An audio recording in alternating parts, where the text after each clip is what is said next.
Hey everyone, in this tutorial, I'll show you how to fix Google Chrome not working on your Mac.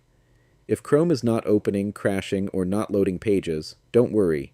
I'll walk you through several simple fixes you can try. Let's get started. First, try restarting your Mac. This can fix temporary bugs that may be causing Chrome to stop working. If Chrome is still not working, try to force quit the app. Click on the Apple logo in the top left corner, then select Force Quit.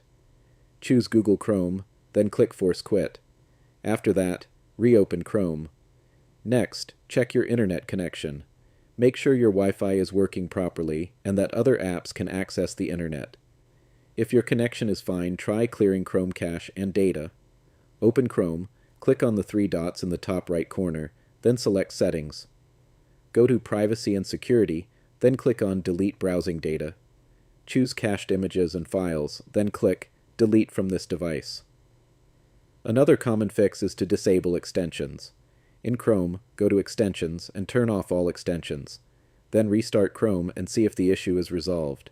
You can also try updating Chrome. Click on the three dots, go to Help, then About Google Chrome. If an update is available, install it. If Chrome still isn't working, try reinstalling the app. Delete Chrome from your Applications folder, then download the latest version from the official Google Chrome website and install it again. And finally, make sure your macOS is up to date. Go to System Settings, then General, and click Software Update. And that's it. These are some of the best ways to fix Chrome not working on your Mac. If this video helped you, don't forget to like and subscribe for more simple and helpful Mac tutorials. Thanks for watching, and I'll see you in the next video.